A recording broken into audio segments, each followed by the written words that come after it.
alive! It's alive! It's alive! It's alive!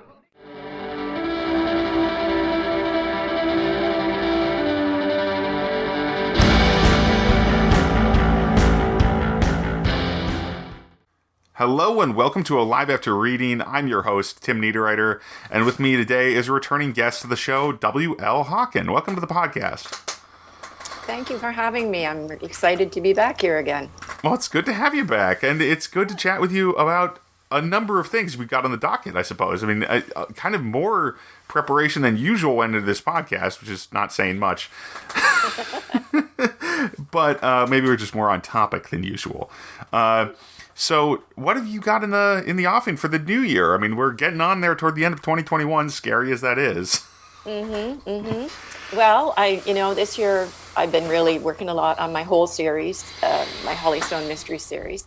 And so, after I finished writing To Kill a King, which was the last one, I wrote a new book, and it's actually a new old book. So, this is a book that I first drafted 30 years ago when I was leaving my ex-husband and getting divorced. And in those days, it's the first novel I ever wrote. And I would dream it in the morning. And I remember this is when I first started that crazy process I had, where I would have a dream and I would wake up and see the whole thing. And then I would sit down at my Commodore 64. I bet you don't know about those. I know about them, but only... actually, no, my grandpa had one of those, okay? Thank you. Yeah, he had, and we would play games on it when I was a kid. And there was I think that was what it was. It's a computer, not a console, right? It's a computer, and to do word processing, you had to use a little bit of code on the ends and things like that. So I would get up and I would type this all out. And so I found this a couple of years ago, all wrapped up in brown paper, when I was doing a Marie Kondo, getting ready to move. And I'm like, oh, wow, I wonder what this is about. So I took it out and I read it. And I thought, oh my gosh, this is actually pretty good. It's a romance. So this is interesting. So I started rewriting it. And I didn't get too far into it when the woman found some bones, human bones in her shed. And my modern Wendy kind of took off because I just can't seem to write anything that doesn't have like some kind of mystery and suspense in it. So yeah, that would derail a romance a little bit. Finding a bag of bones or whatever, that's a little bit derailment there. Yeah. So it turned into romantic suspense, and because just romance is okay, but it's not really my thing. So I had to add something to it. So they're in your part of the world, actually. Oh yeah, and I say it in every email. I live in southern Minnesota. For those who don't know, yeah, and it can be scary. But the further north you go in Minnesota, the weirder it gets. At least that's my contention. But maybe that's just me because I was born down south. Maybe. I mean, I drove through there when I came here from Ontario, and that was 25 years ago almost, but. We went through Sault Ste. Marie. Oh yeah. You know where that is? Yeah. So if you go through Sault Ste. Marie and go straight, you end up through all these like really, really beautiful national parks. Absolutely, yeah. Like and go on. Sorry. Yeah, no, it's gorgeous territory, and I really loved the country there. So I decided to move my little romance over there, and it's a small town called Lure. And, I know, right? Yeah, it's a little bit. That's a little bit on the nose there, maybe. No, no, it's good. It's good stuff, though. Yeah, and it kind of straddles a river, the Lure River. So they're the Lure River romances, and then on the other side of the river is the Chippewa Reservation, and of course there are lots of Chippewa reservations in Minnesota. So this one actually takes place mostly on the reservation because the girl has rented a cabin for the summer. And she's a photographer, photojournalist, and meets a fella out there. And I can't tell you the whole plot, but... You don't have to. That's okay. That's where it's going. And it was really fun. There's a lot of adventure. Okay. which is exciting. Yeah. That's definitely where I live normally when I write fiction. I mean, I write like, I mean, yeah, it's the fantasy or science fiction, but it's always kind of adventure-y, pretty much. I'm not one of those politically, even though I kind of want to do like a political thriller kind of vibe at some point in a science fiction fantasy setting. I've yet to do it. I don't think it's my natural tact. So it's going to take some practice to get there. I know what you mean. When I started looking at romantic suspense, a lot of what came up were like FBI and CIA and all that. And I'm like, I have no idea what really goes on there. And so I really need to stick to something that I know, right? Yes, and from what I understand, also FBI and CIA are pretty scary. I mean that's good for suspense and thriller, obviously, but I mean, like, yeah, not just the people, not just the things they do and get involved with, but the just the organizations themselves have a scary aspect to them. Yeah, sounds like it to me. Yeah, yeah. So anyway, this almost has a bit of a Western feel. So cool. It's and I love that. And there's horses and dogs and wolves and I love all that stuff too. So. Oh, who doesn't love a good dog, especially? I mean, exactly. Horses, but I mean, wolves, they're more controversial because of their whole non-domestic status. And we had, I think it's funny about wolves. Sorry, I can muse about them for a second here. The thing about wolves compared to dogs, I mean, it's like, yeah, that's why there's less sympathy for them, I think, among a lot of people. Like, yeah, we have dogs. We love dogs. Who doesn't love a good dog? Right. But then it's like, yeah, but the wolf is this kind of dangerous version of your friend. Yeah. And it's an interesting situation there. I don't know, just. And great to have in a romantic suspense novel too, yeah. Because the man has this wolf that he's raised from a puppy in his cave. He lives in a cave, and of course, the woman is like, "What's going on with this wolf that just keeps staring at me?" Right? So it's an interesting kind of conflict there. Yeah. I mean, I'm of an age that I kind of grew... when I was growing up there, that animated movie for Balto came out when I was a kid.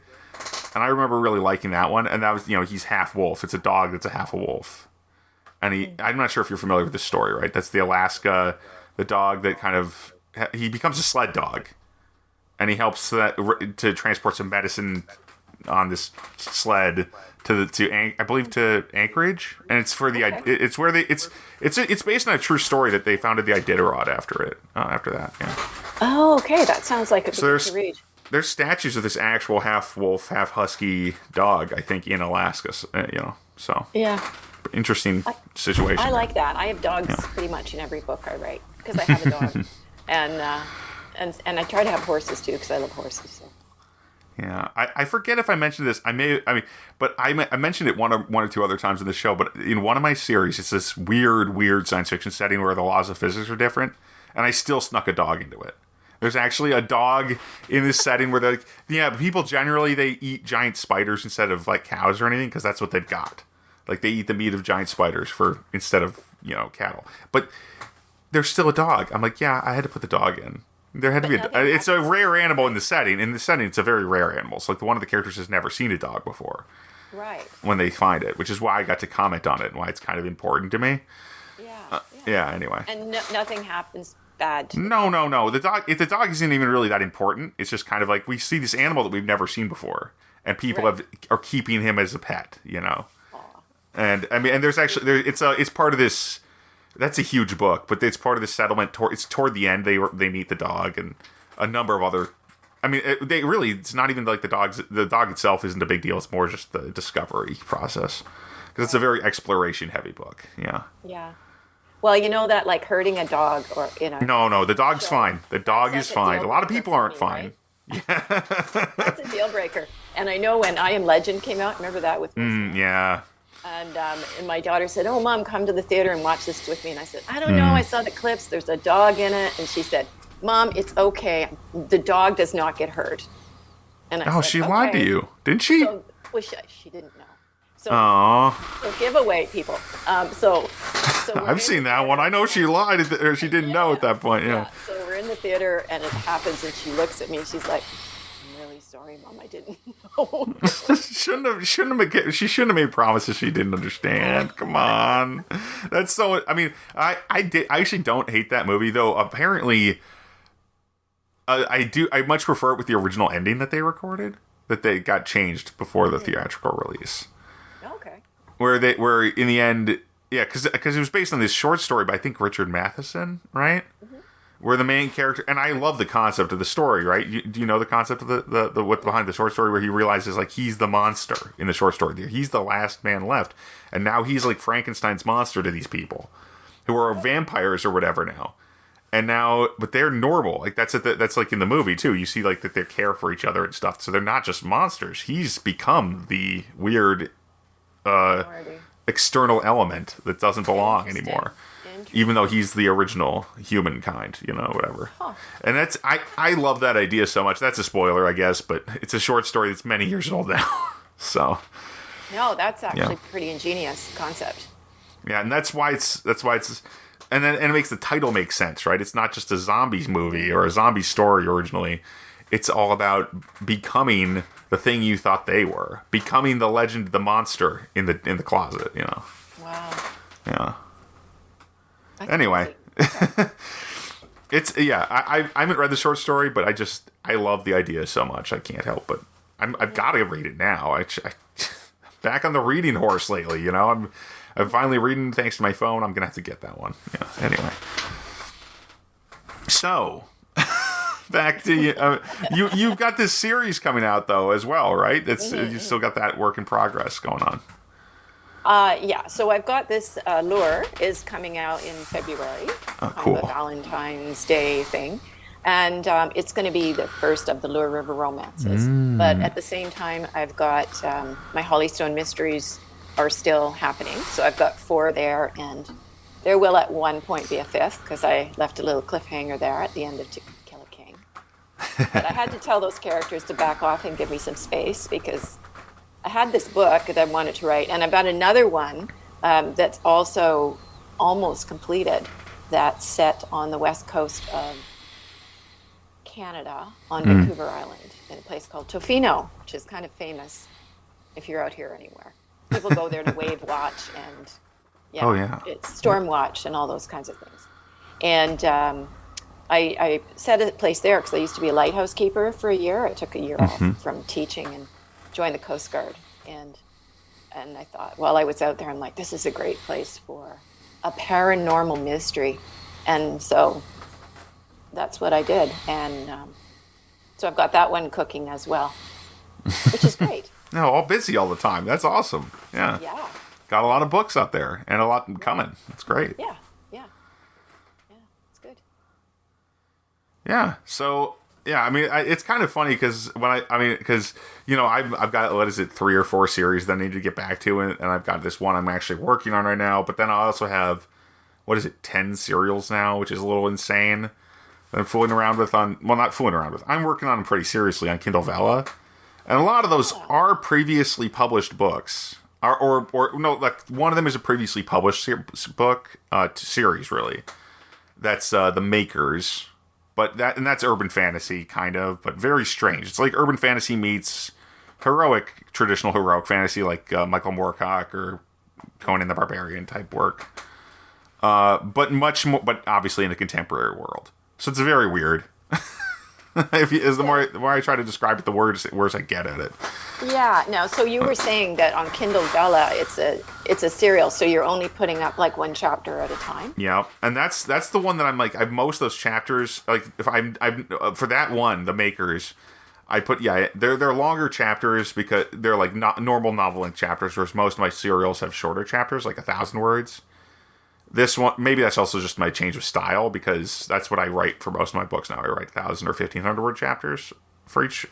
But I used to write 2,000 or 3,000 word chapters, and that's what I've got for these older books. Those are long. Okay. Yeah. I mean, some people consider a 5,000 word chapter to be a normal length. I consider that to be an insanely long chapter, and I've only done a couple of those in my entire career. But a 3,000 word chapter feels like a long one to me now, like a real long one, and that's like 10 or 12 pages. But I'm interested in that concept of just writing of putting like one chapter up, and then how much pressure is it to? Do you have like a deadline for yourself? No. Well, I mean, I try to do one a week for each serial. And you haven't written this before. You're just. Well, no. Like I said, some of the serials are in different states of finishedness. So, like for the makers, I wrote 2 whole novels that I'm now putting up as serials. Oh, okay. And they fall, and so that's one. So I have 65 chapters or something already written for that one. Oh, that's good. Yeah, so that's good. And when I started, originally I was started with this Warrior Online, which is a science fiction cyberpunk story, science fiction cyberpunk story that's still going.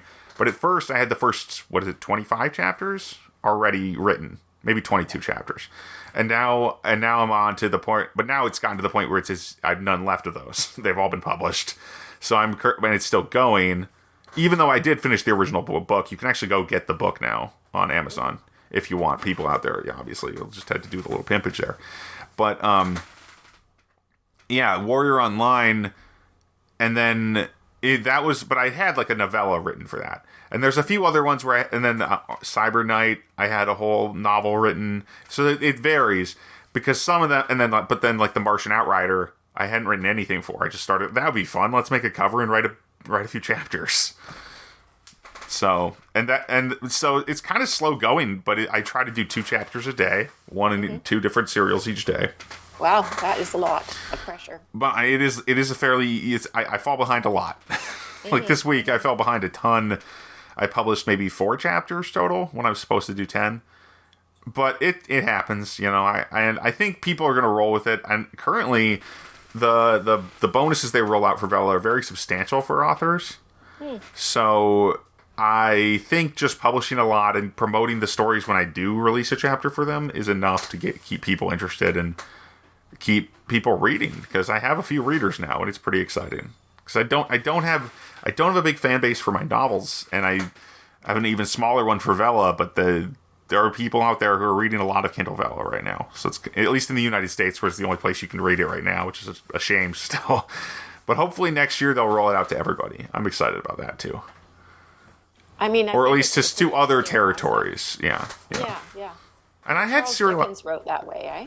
Yeah, and I had serialized a novel before too. Yeah, Charles Dickens. That was actually how they wrote novels back in the 19th century. Yeah. Pretty much.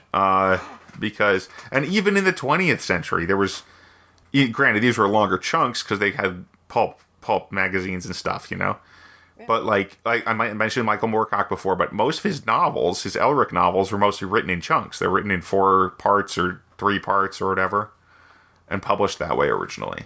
Which is why it's a pain in the ass to find them online in any real coherent way, because there's all these different titles, but there's only 4 books. There's 6 total novels, but there's maybe 30 different books there or whatever. In some ways, because they get broken down sometimes. It's kind of fascinating the way publishing is switching around and things are going now. Yeah, absolutely. We're in the age of new pulp. That's how I see it anyway. I mean, yeah. My armchair association with it is that. And I mean, I guess I've heard Dean Wesley Smith say this as well. He's a big time neo pulp writer, I guess you might say, and big science fiction. You know, traditionally published back in the day, but now he's all in on indie publishing, which is cool. And I appreciate his stance. I also appreciate his stance just on writing and just getting it done. You know, that's what I've really found inspiring from him mostly. Even though anyway, I'm going on a bit. What I love just relaxing and writing, and I'm finally getting there. I'm finally getting to the part where I'm enjoying writing more than I'm afraid of it. Awesome. And I mean, I've always enjoyed writing more than I was afraid of it, but I'm finally getting to the part where I'm fearing it less and less, which is really good. Not just enjoying it more, because the 2 things, yeah, I can keep increasing my enjoyment, but if it increases my anxiety, it's still gonna be hard to do it. You know. Anyway. Yeah, I mean, do you have any of those challenges with your writing? I mean, it sounds like, because I mean, we talked about this a little bit last time. You know, the approach from dreams and that sort of approach. But if I put pressure on myself, I crash writing. You know, I'm not good at that. Yeah. Maybe I don't put pressure on myself. I tend to just use it more therapeutically. So I don't say, oh, you have to sit and write X amount of words today, and I don't do.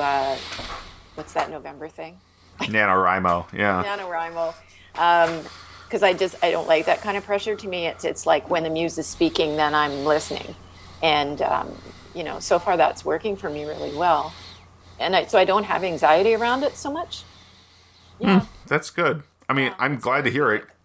It's because it's difficult. I mean, it might be just that I had, I actually do have major anxiety among my laundry list of disorders that I've been diagnosed with. I had major. I mean, I don't think I actually suffer from it very much anymore, but I was definitely diagnosed with it back in college, and right, it's a tough thing. I mean, it's just like, okay, especially because, and I've definitely, like the counselor would tell me. My counselor told me that you can't. That literally being creative is, in the sense of doing creative work is almost impossible when you're having an anxiety problem, because you go into a panic mode and your creative mind, neurologically speaking, shuts down and is not, or it's redirected. Those resources are used elsewhere when you're worried about stuff. Yeah. For sure, your brainwaves change. Everything changes, which is I think why using meditation and that those moments like just before sleep and those moments when you're just waking up, I really try and hold on to those. Absolutely. Those are the best moments, because that's when you're in those brain waves, the creative brain waves, and your muses are speaking. And for me, because I'm so visual, I'm seeing everything happening and talking to characters and carrying on. So it's great if you don't have a job where you have to jump out of bed and get in the shower and run off, right? Yeah. You have that luxury of being able to kind of like, I'm going to sit there. Oh, I'm looking. I have a hungry dog, though. So that often is my downfall. As soon as the dog sees that I'm starting to stir, it's like the paw. Now you're up. You're up. Hey, Come on, let's hey, go. Hey, feed the lab. And, a lab, of course. Oh yeah, she's all about the food. So I mean, I could feed her technically and go back to bed, but you lose it. Yeah, once you're up, you can't. Yeah, you're messing. Yeah. That brain thing that's happening. So yeah. But I don't have anxiety around writing. Or I think I get really excited because I use that process of what's next, and they tell me, and so that works out really well. Yeah. The thing with writing with me is like I don't know what's going to happen. The more I'm embracing the relaxation of writing, I'm like I don't know what's going to happen in any of these stories, and I'm writing in 2 or 3 stories a day every day. Yeah. At least every weekday. It is very exciting, and I'm just like I switch the channel, and then I say what happens next, kind of like you do. Yeah. But then often as I'm writing, I just do that to spark it, and then once it gets going, it's like it's doing it itself, and it's amazing. But it's also kind of weird because it's like, oh, I guess that's gonna happen now. Like that happened in one of my serials, which I still need to do the next chapter in that because I was actually so caught off guard. It was like a couple weeks ago. But there was this one scene, the 4th chapter of Cold Metal, which is like my kind of modern thriller, but with giant machines coming out of the Great Lakes. Mysteriously, giant alien machines come out of the Great Lakes and start doing things, which are no good. But anyways, this prophetic. No. They're not like just they're humanoid. They're like kaiju, like the giant monster. Yeah, I hope not. I hope it's not prophetic either. I do know what they are already, but that's a mystery for the characters at this point. So I'm not sharing that with people right now. But it was an idea that actually my friend Reinhardt Suarez, who's also a writer, kind of handed off to me. So he knows, but he and I know, and I think he's one other friend who probably knows when I say it like that. Because he gave this idea to a couple people, and I think 2 of us ran away with it and started writing stories based on it. But that scene is like, wow, the 4 chapters like that really threw me for a loop, and I didn't know how to get back to it. And I'm finally going there. I think next week I'm definitely putting that chapter out. I swear. and by next week I mean the week before this podcast comes out, because we're a little bit time shifted here. Yeah, it's interesting. I don't know ever what's going to happen either, and somebody was asking me the other day, well, what if they do something you don't like? And I'm like, do you change it? I'm like, no, I don't. How can you? How can you ask them to change it? You can't even tell. You can't tell them what to do. Exactly. Yeah. Well, some people do. Yeah, I mean, I have another friend, and I said to him, do you ever, because he outlines everything, and I said, do your characters ever surprise you? He's like, no. Well, there's that school of thinking that's kind of like, if you, I think it was Dan Wells of Writing Excuses, of that podcast, who said, like, or maybe it was Sanderson. It was one of those two. One of the two guys on that show who isn't a web cartoonist from the original cast, but one of them said that if the character's doing something you don't need, you have the wrong character. And so you should recast them, which is the closest I've ever come to doing something like that, where I'm like, I'll just take the same premise and use different characters, right? And I've done that, and it does work. It's very fun, actually. Sometimes, I'll take like my second ever novel was this insane. I mean, like, all my novels are kind of insane, but it was this very weird book, even for me, because it was post-apocalyptic, kind of Christian fiction, very weird. But it was also kind of weirdly subversive because not everything. It was like it wasn't like anti-Christian. It was actually very reasonably, at the time I was very strongly Catholic, but it was also very just bizarre, right? Mm-hmm. And then I took some of the ideas from that with like Nephilim and stuff like that, and the destruction of the world impending, and I put that into just a straight up fantasy setting with some higher technology. And now I really love that. I'm looking forward to finally putting that book out.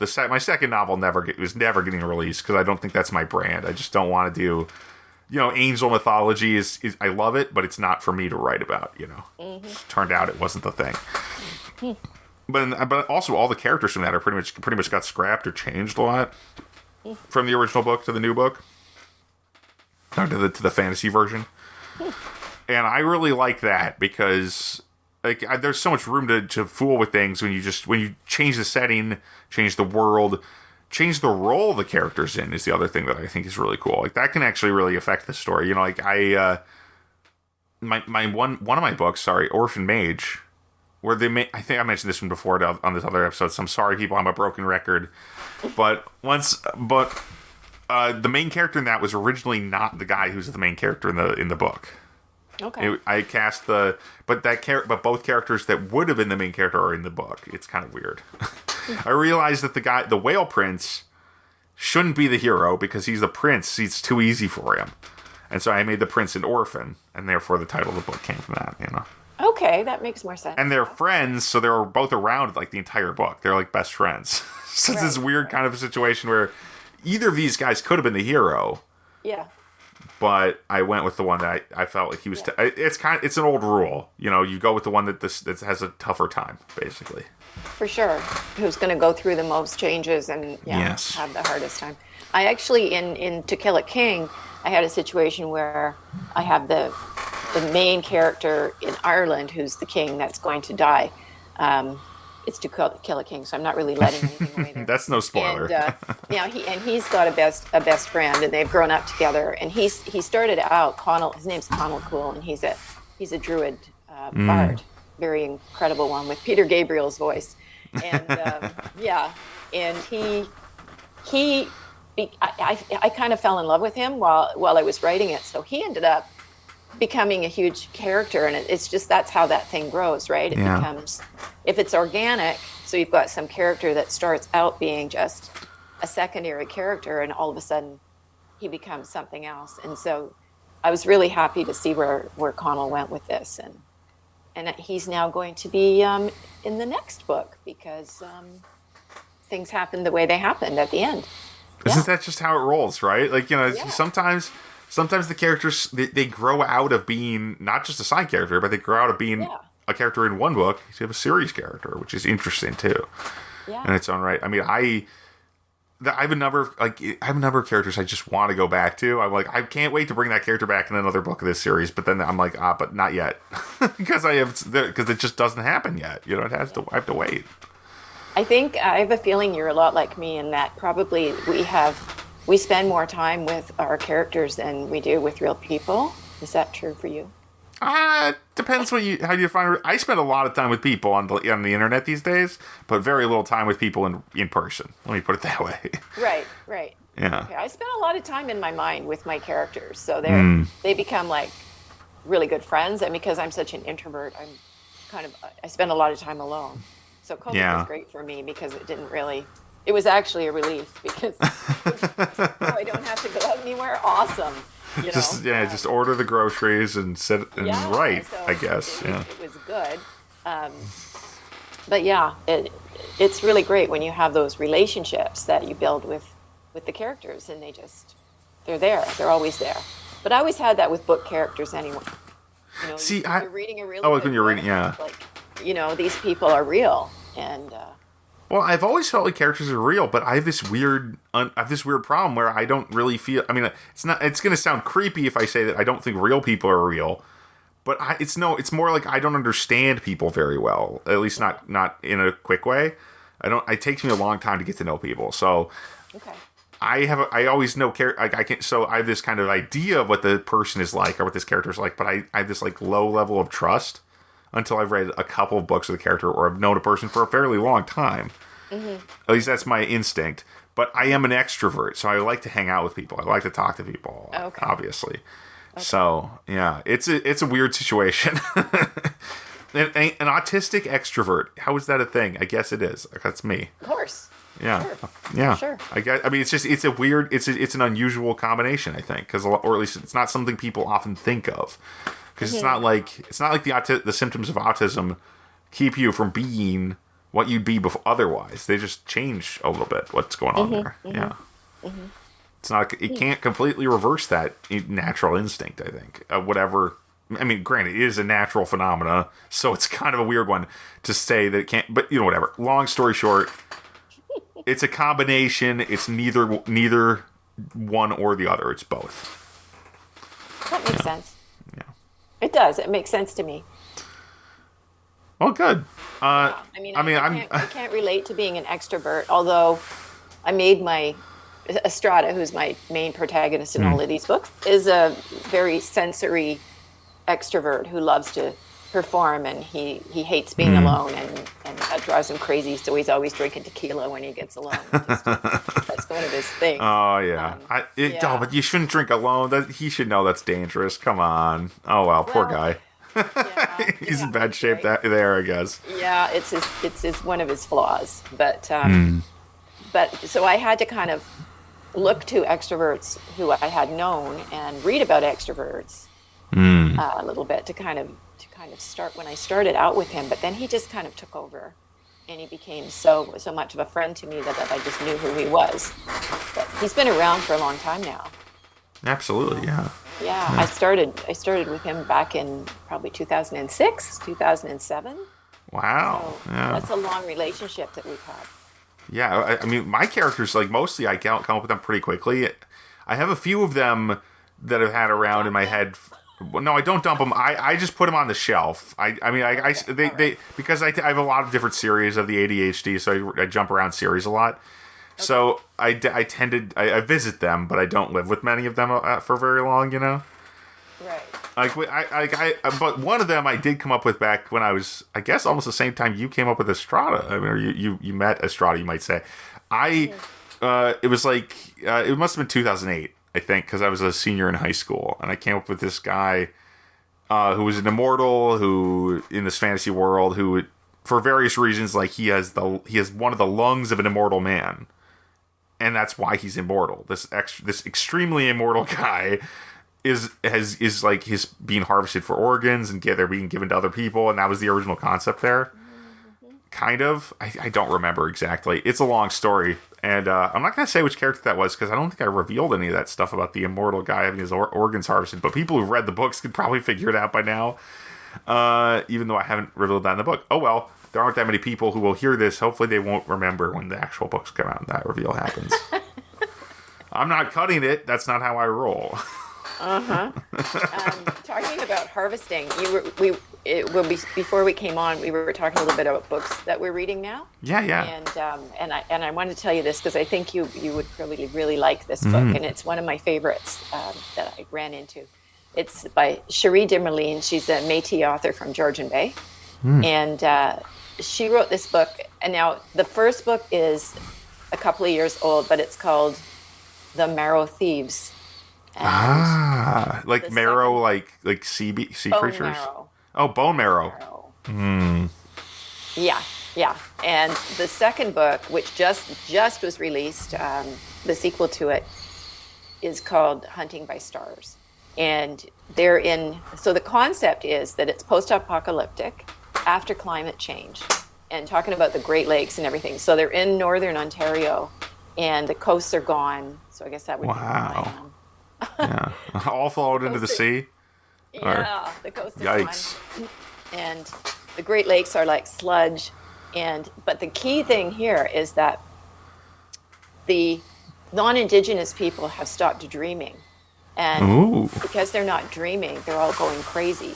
So then some scientists did some research and figured out that they could get Indigenous people's dreams out of their bone marrow because it's in their DNA. Ooh. Oh, I'm sensing another crime coming. Another huge colonial crime coming on here, yeah. Exactly. That's exactly what she's doing. So they set up newfangled residential schools, basically, which are kind of like pseudo-hospitals, and they're hunting the Indigenous people and taking them to these residential schools, hooking them up to machines and draining their bone marrow. That is just so brutal. It's compelling, but it's just so horrifying. Yeah. And the saddest part is I can actually imagine people doing that. That sounds exactly like what people would do if that situation happened. Yeah. So I read it twice, and I just read it again recently because I picked up the new book. But then what happened here is that we had this like apocalyptic flood happen. I don't know if you've seen any of the papers for what's happening on the West Coast. But oh, no, I have, yeah. So terrifying. I'm in that zone. I live there, right, where it's happening. Wow. And so we just were hit by three, one right after the other. What do they call them now? Atmospheric rivers. And it was terrifying. It was terrifying. And everything flooded, and the Trans-Canada Highway was under 7 feet of water, an entire lake sitting on the top of the Trans-Canada Highway. Holy so crap. cut off from Vancouver. Yeah. So where I am in the east, we had, just before that happened, we also had mudslides. So all the highways going into the interior, into the Rockies, were closed. And then the highway going to the west was closed. And people freaked out. And it was just like, all of a sudden, there was no gas, there was no groceries. We went into this hoarding thing.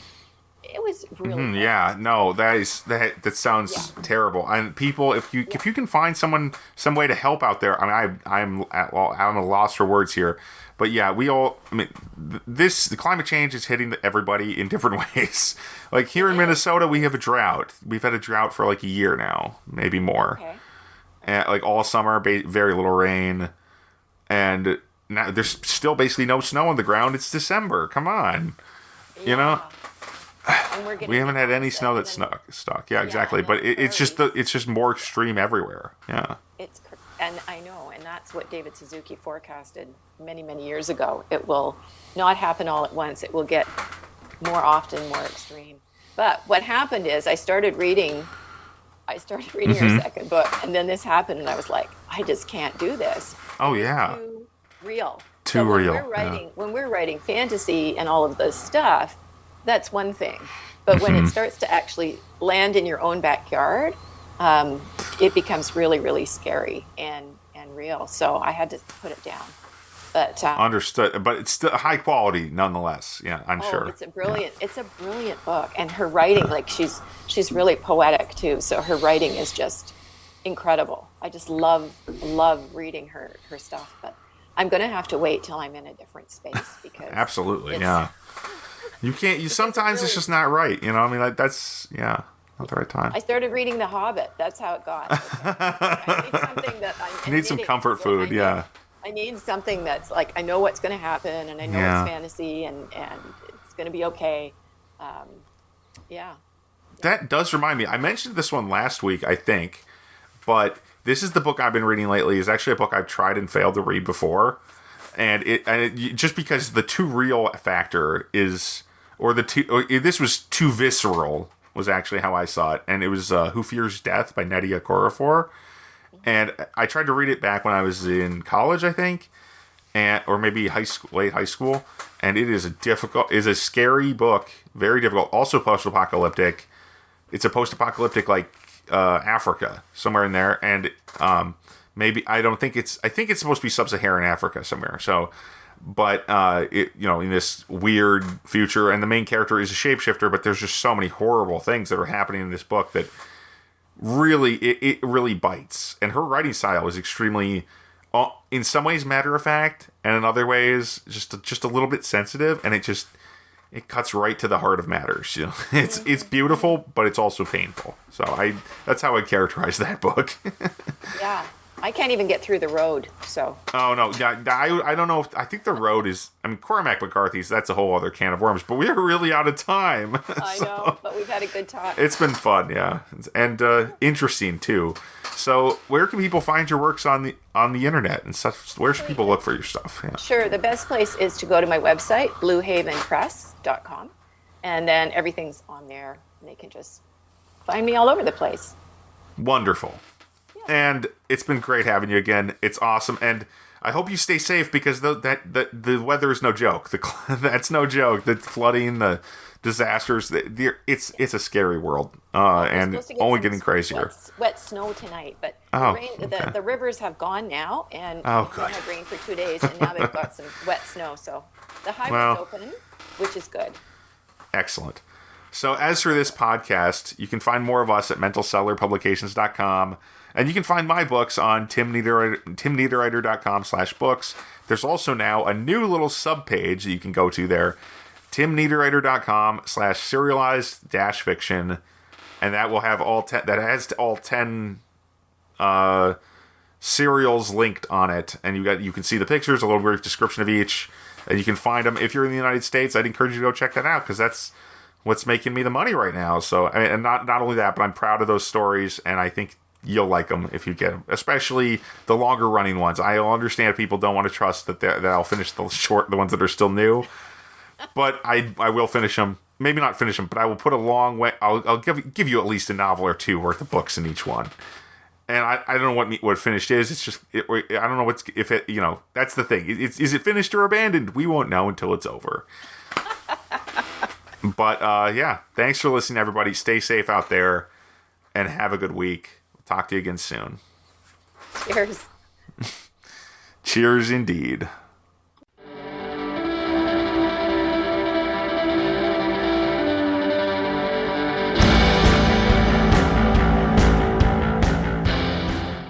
That tears it.